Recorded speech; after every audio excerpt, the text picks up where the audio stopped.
Well, today, our speaker, you already know her. She's Speakeasy's spiritual mother.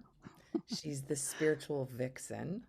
She's the creatrix of so many things: 3 books, 2 plays, 4 children, voice box, a successful acting career. She's an inspiring writer and writing teacher.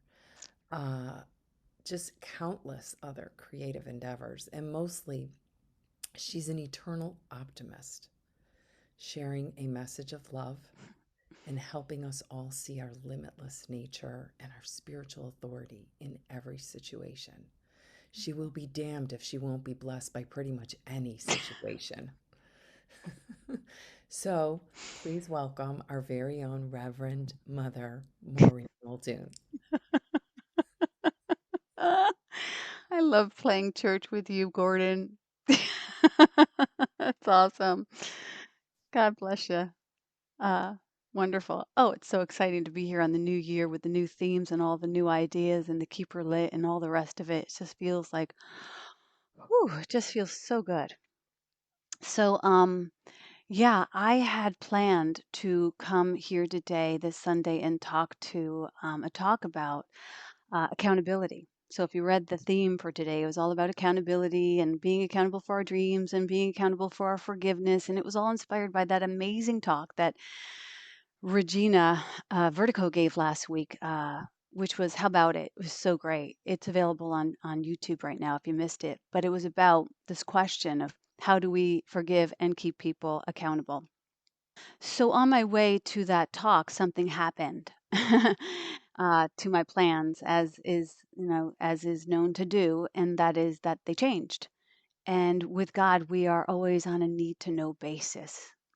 And it's actually helpful for us to be willing to like know that, and to roll with that and to drop our plans and to be accountable to the present breath of God in this moment that requires that we listen and requires that we humble our plans to God's plans. And I was on the call this morning with Mia Sarah. She was teaching that lesson in A Course in Miracles, and the idea of humility, of humbling yourself to these better plans. And I know that that sounds crazy, but that is actually optimal. So I'm okay with that.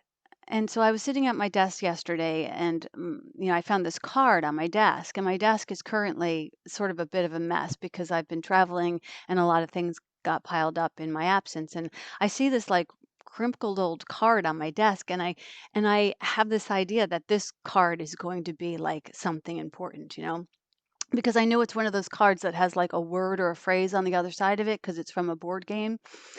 And those games that you play that have like slogans or thoughts. And so I have this immediate feeling like this word, that whatever's on the other side of this card, like this is going to be, this is going to change everything. It's going to be the theme or like the direction of my year. It's like this stray fortune that has lost its cookie, and it's just laying there on my desk. And I'm making a lot of meaning about this card. And I guess I might mention that when I was a kid and I had an issue or a problem to solve, I would go and kneel at the Blessed Mother statue as I was taught to do. But I would also make a trip down the block to the Chinese restaurant, and I would get a bag of fortune cookies. And I would come home and I would eat all of the cookies, and then I would lay all the fortunes out. And depending on what the fortune said, would be how I would handle the situation. so, so, I'm always up for finding inspiration behind rocks and riddles. So I take a breath, and I pick up the card and I turn it over, and the word is retire. And I just think, what? Retire? What the hell does that mean? Our accountant once asked me, like, when do you plan on retiring? And I thought, never. Like, I love what I do so much. So when I saw the word retire, I asked my higher power, what does this mean? What is this message? And the words that I got were rest in God. A lesson 109 of A Course in Miracles says, I rest in God. And this is good news, because it felt like God was telling me, Maureen, like, stop working so hard. You're making me look bad. And maybe this message is for you too. Are you making it look harder than it has to be? Are you letting your agenda get in the way of your peace of mind? We're all susceptible to taking the steering wheel and telling God where to go. But here at the beginning of the year, I mean, people go crazy with that. We hear people going like, this year, God, I'm going to do this, and God, I'm going to do that, and God, and this is the year that I'm finally going to blah, blah, blah, blah, blah, blah. It goes on and on, this mad ramble. On the cusp of the year, it's real fertile ground for people to go a little overboard with that, with the plotting and the planning and the intentions, right? The inner tension, the charting, the strategies, the making meaning of everything, miscellaneous cards on their freaking desk, you know? And sure, all of it could be helpful because there is a law to the love and there is love to the law, and we do want to honor both sides of that. But I'm coming to find that I have spent a good deal of time, and maybe you have too, in that hustle and that haggle. And I am, for one, very happy to retire the racket and rest in God. And there was a time in my life when hustle and haggling was my middle name. And hustle is when you like move forcefully through the world unceremoniously or in a specific direction. I like to say like when you run down the street with your hair on fire. That's what the hustle looks like to me. And the haggle means to obtain something by force or action or dishonest persuasion. Oh, I was all about it, you know? And have you ever been hustled or haggled by someone?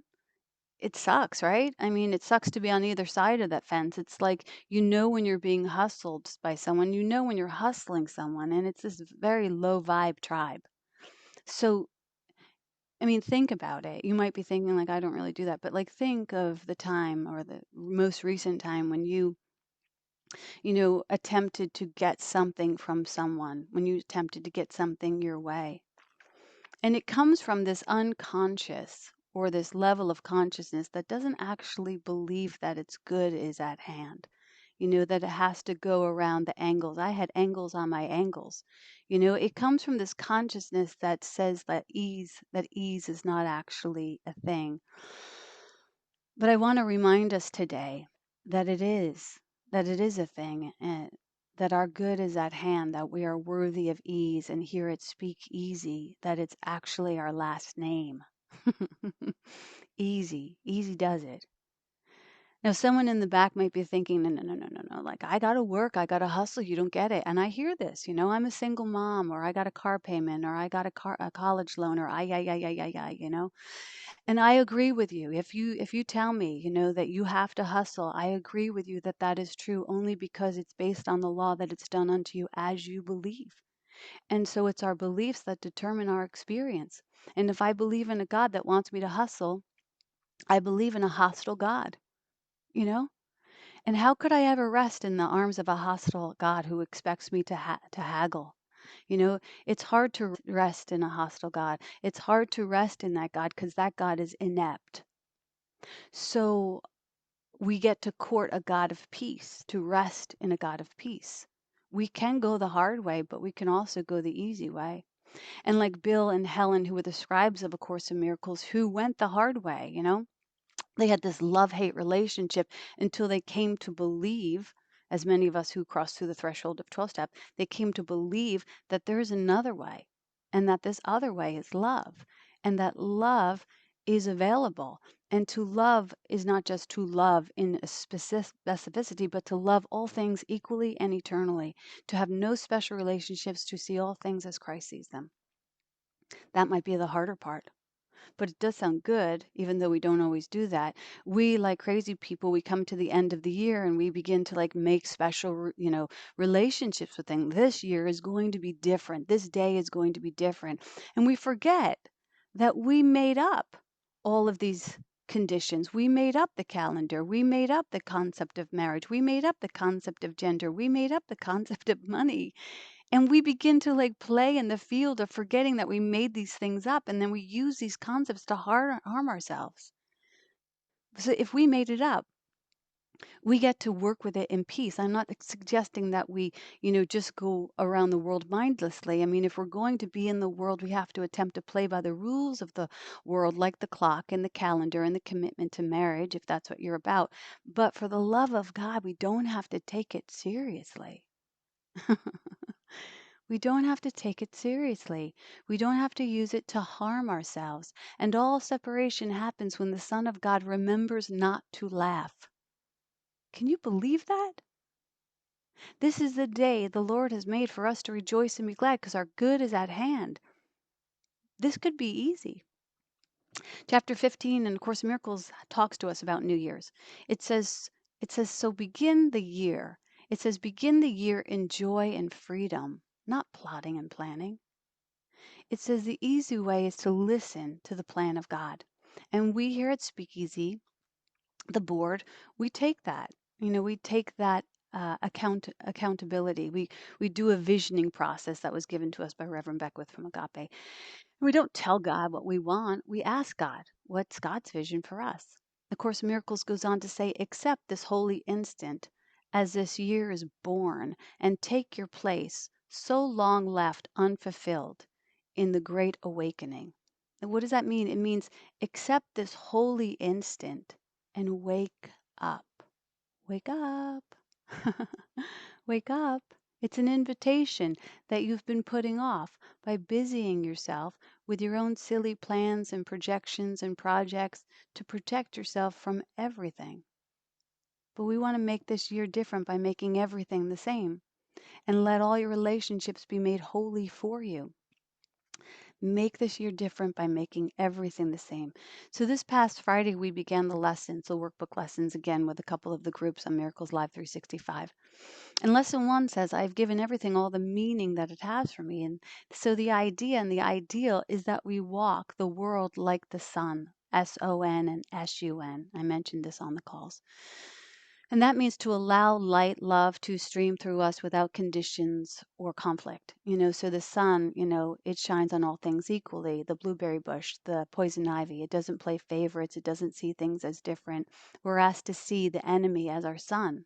We're asked to see the stranger as our son. We're asked to see the homeless as our son. They're all one, and we're all one with them. And what does this mean? That is the application of, make this year different by making everything the same. Are we seeing all these things as the same? Because optimally, what it's nodding to is that everything is everything and everything is love. And that might sound like crazy talk, but it's actually easy. It's so easy a child can do it, and children know how to do it. They take it easy, they rest in God, while we adults, we hustle, we plan, we plot, we manifest, and all the rest of that magical mayhem that keeps us so busy. The Course says a healed mind doesn't plan.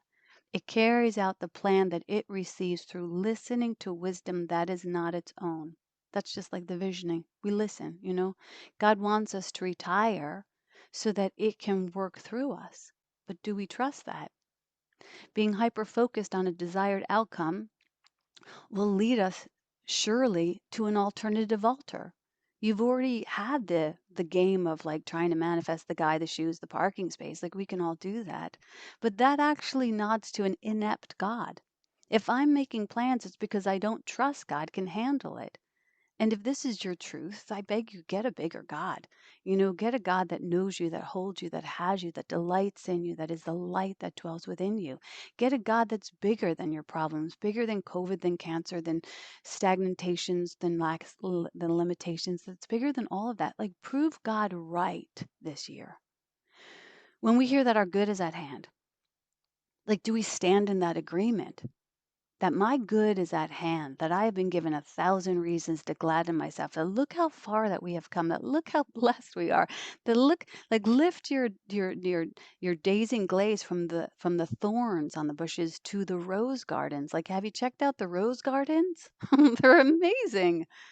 And you have heard me say 1,000 times, form follows consciousness. This is not magical thinking. This does not mean that we sit around all day and eat bonbons, but by our actions we show what we're investing in. By our words, by our deeds, we show what we have invested in, and that we allow our actions to be fueled by the joy of sharing, not the jacked up addiction of scoring. There's a big difference there. Are you sharing? Is it overflowing from you, or are you scoring? Are you trying to work an angle? Because it's holy to share, and it's you know unwise to hustle and haggle. One is holy, the other is hustling. So if you got a God who can move mountains on your behalf, if you got a God that can do the heavy lifting, then all of that hustle is just a show of fear. I rest in God. I rest in God is another way of saying, get my bloated nothingness out of the way. I love to say that. I could think of 100 desired outcomes that I have, but I'm never going to match God. All the plans, all the plotting that gets me to a place where I know the outcome because it's my plans. And we can all do that. We can all manifest. We can all have a festival of what man can do. Great. But when we want our greatness, that's only the realm of God. We can get our good, but only God can deliver our greatness if we're up for that, if we're ready for that. You know, I could go to God with my desires and my desired outcomes, but I've proven to myself at least that that is a waste of time. Why would I press my plans to the paws of God unless I want to be the fool and make God laugh? It's like my 4-year-old coming to me saying to me, "Mommy, I'm going to drive the car today." It's like, that's really cute. That's a very funny thing, you know. But we don't need to do that. I make plans like that, and God laughs. Like you would laugh at a 4-year-old who tells you that they're going to drive the car. Not in a mean way, but just in a delightful way. How funny for you to think that you might want to drive the car. I make plans and I shortchange my possibilities. I can never even see past the steering wheel. So how am I going to tell God where to go? You know, I can't help but solve the problem at the level of the problem because the issue is I'm the problem. I'm the problem. So I got to get out of my own way. My best thoughts are a shadow on the great thoughts of God. But here's the thing. That's when I make plans. And we've all done it, we've all proven it, we've all figured that out. But when God makes plans, and although they come in like odd disguises and sometimes from crazy corners, like out of the blue, when God makes plans, I laugh. They're delightful. God is invested in my happiness. I didn't know this. Maybe you have forgotten this as well. God is invested in your happiness. You just got to get out of the kitchen, sit in the dining room, and let her care for you.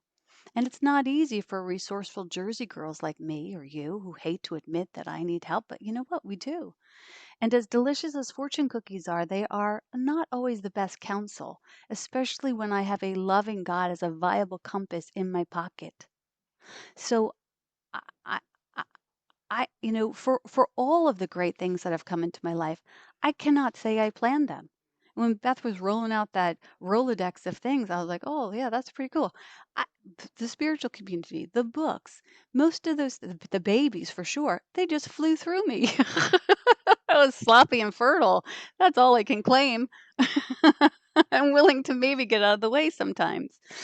So, even especially with the spiritual community, I thought I resisted it. Maybe there's a place in your life where you're getting tapped on the shoulder and invited into creating something with God, and you're saying like, no, you got the wrong person. I remember thinking like, God, you got the wrong girl. Like, this must be some strange Freaky Friday situation between me and some holy woman because I curse, I'm sloppy, I would make a better class clown than a class leader. But that, what do I know? You know, God's plan, it makes me laugh now. I'm at peace with it because I remind myself, in the end, it doesn't matter. It really doesn't matter. Row, row, row your boat gently down the stream, merrily, merrily, merrily. Life is but a dream. Are you going to really resist this dream? Under all the forms and figures, the stories, the situations, under all of it is only love. And we melt into this eternal, ephemeral love of God where we're all one. And it feels so good to remember that everything is love, that you are one with this love, that I am one with this love, that they are one with this love. We say here at Speakeasy, love is our religion. Why? Because no matter what you call your God, we know that God is not actually a being, that God is a state of being, and this state of being is love. And that state of being is not something that we need to earn or activate. We only need to awaken to it. Wake up, wake up. We think about in the world, we wake up by opening our eyes. But in the realm of God, we get closer to God by closing our eyes for even just a moment, tucking our chin, turning into that inner light, dedicating, these darker days of winter to pause and pay attention to that stillness, to listen to the whisper of wisdom that is designed solely for your ears. God is speaking to you. Are you listening? Are you busy constructing sandcastles, scraping things together with spit and duct tape? I know, I've been there. But what she has for you is an empire, a galaxy of love, so much grander than you could ever try to construct on your own. And we will find access to this realm of being not through our plotting and not through our planning, but in our stillness and our solitude upon this tranquil path illuminated by starlight and snow that we have right now in Chicago. It's beautiful.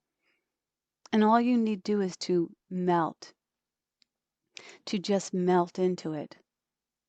Your needs are met here. Your arrival is sure. Your welcome is anticipated.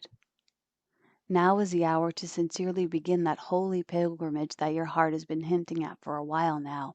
And who, as the Course says, who would fly with the teeny wings of a sparrow when the mighty power of an eagle has been given him? And who would place his trust in the shabby offerings of ego when the gifts of God are given? But gifts of God are laid upon a holy altar, meaning clearing space for God, clearing space for the power of God to have its way and its sway with you. God's gifts deserve their own altar. It doesn't need to share space because you don't need anything when it comes to God's gifts. You don't need to stir the pot. You don't need to add salt.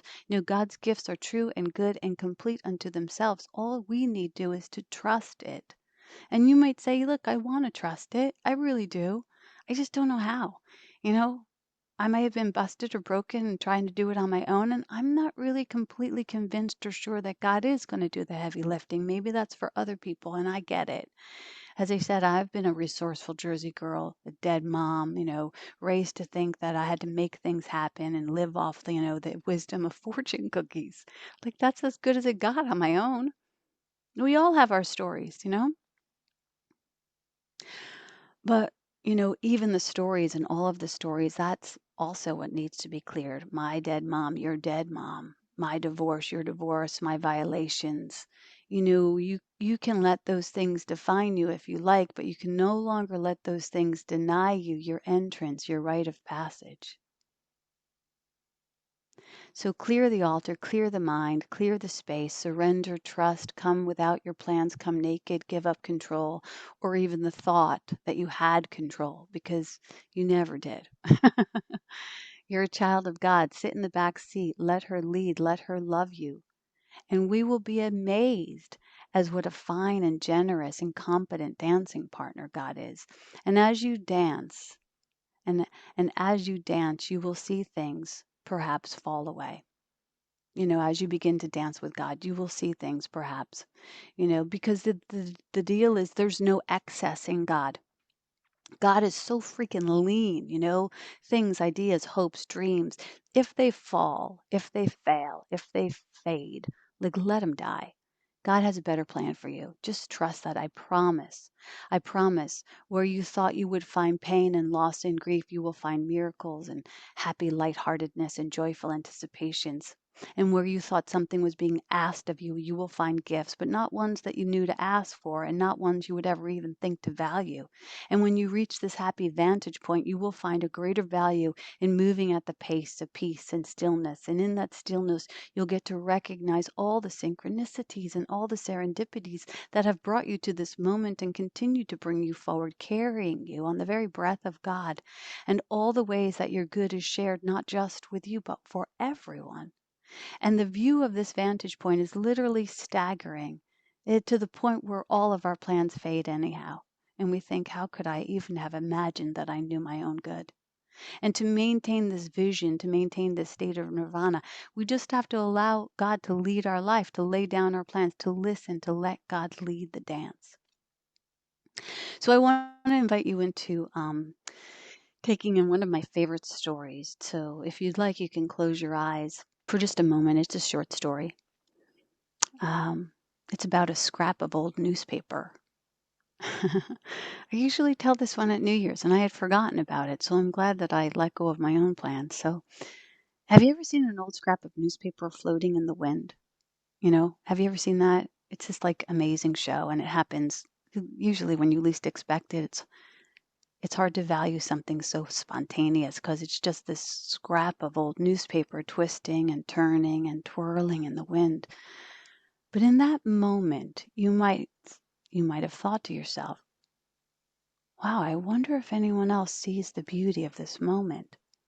This old piece of throwaway scrap paper, it's funny and odd that I should be so mesmerized by this traveling trash. And yet it's hard to deny the feeling of magic and wonder as we watch as the paper takes flight and performs a dance that seems to be solely for you. And as you take in the dance of the old newspaper in the wind, you might have felt within yourself an appreciation of something mysterious and beautiful that you couldn't really put words to. That newspaper is me. That newspaper is you. And it's what it looks like to fully surrender to God. The trashy dance is actually our most optimal state of being. I'm sure you never thought anyone would ever say to you that your most optimal state of being is that of an old scrap of throwaway newspaper, but the truth is, the old scrap of newspaper, like you, like me, it didn't know. It didn't know that it had this second life. It didn't even know that it was a dancer. It was very much likely it was afraid of heights like me. Maybe it was afraid of its ability to dance. Maybe it was afraid of visibility. And so it just settled into its lot in life to deliver bad news to bored people. And then one day, when it thought it was completely done, when it thought that its purpose was through, when it finally surrendered, that's when God stepped in to have it say, "Hey, you trashy scrap of nothing, you want to dance?" And then it was lifted as God lifts us into the air and twirls and swirls us in this immaculate choreography and demonstrates for us what we could have never conceived on our own. The secret mysteries and ministries of the breath of God that live beneath all things. That stunning dance that begins to emerge when we surrender into God's love. And what could be more desirable than this?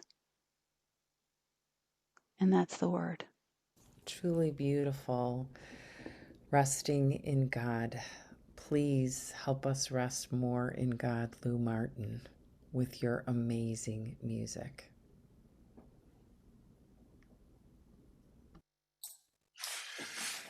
Thank you, Maureen. That was extraordinary. Well, imagine this is a love song from God to you, and it's written through me, and it's called I Believe in You.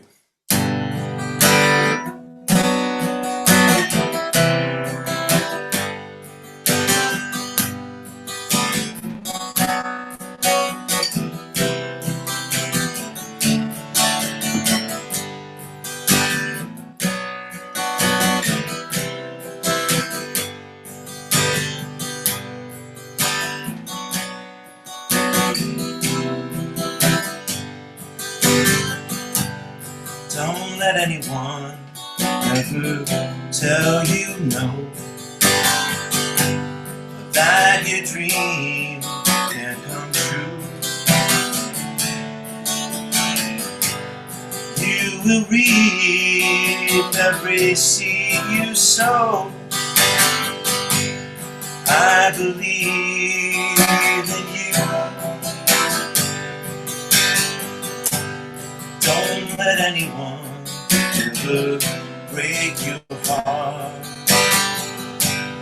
make you feel sad. You are here to play your part. I believe in you. There's a light and it's burning bright. I've watched it blaze the whole night through, like a star that shines so far out.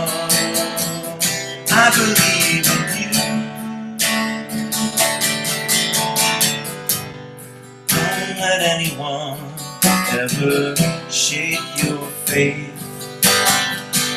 Everybody's searching for a clue. You have got something to say. I believe in you. There's a path through the forest deep, where the messenger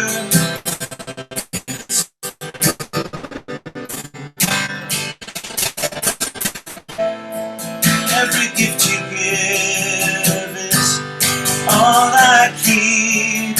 How could I not believe in you? Don't let anyone ever slow you down. In the end, that's all we could do. This world can turn your head around, but I believe in you. I